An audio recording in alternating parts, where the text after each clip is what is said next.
Okay, today's mission is to walk through an example of how to calculate the variance. This is the formula for the variance. You should already have it in front of you. So remember, it's sigma squared. It's going to equal the sum of x minus mu squared over n.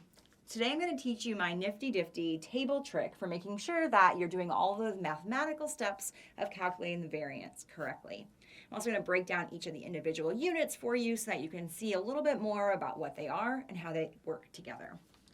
You already know I love the national parks, and so to get the data for today's problem, I ran down the hallway to talk to some students to find out how many national parks in the United States they had been to. And I found 4 students, so I also asked myself how many national parks I had been to. So Patrick told me he had been to 9 parks, Will told me he had been to 0, Jackie told me she had been to 2, Megan told me she had been to 3, and I've been to 33 of the 60 national parks in the United States.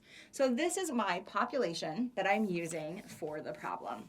So what we're going to be asking is, what is the variance of this population in terms of number of national parks visited? So the first thing you're going to do is find x bar. You're going to find the mean of your data. And in this case, the mean of the data is 9.4. That is, in my population, on average, we have visited 9.4 national parks. And so I got that, just as a reminder, by adding up all the x's and dividing by n, which in this case is 5.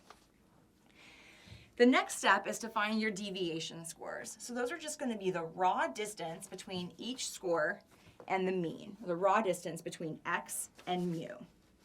So I'm going to mark these down at any point. If you need to pause and catch up to me and do the math yourself, just hit the pause button. I'll be right here when you're ready. So each of my deviation scores are going to represent how far away the person is from the population mean.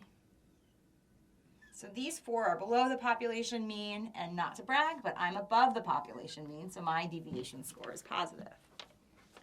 Now, I should be able to add this column up no matter what and find out that the sum of x minus mu is 0. This would not be a mathematical mistake. It would actually show me that I have not made any math mistakes, because the sum of the simple deviation scores should always equal 0.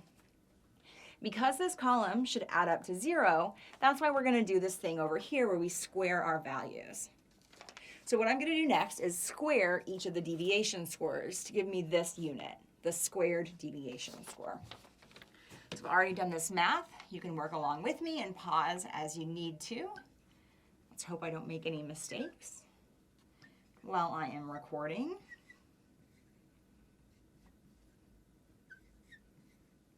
And then this one's going to be very large.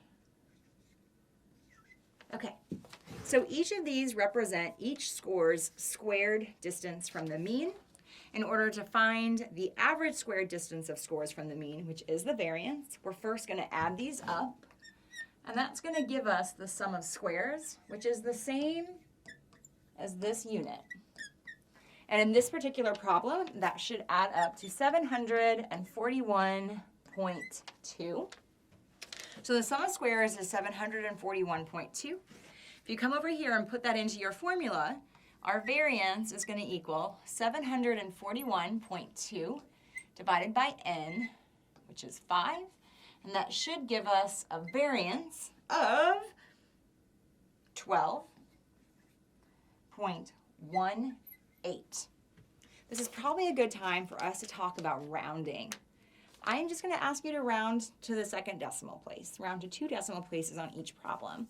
So if you did not round, you may have ended up with here the answer of 12.1754. That's fine, but it's also okay to round to the 100th decimal. So the answer here would be 12.18.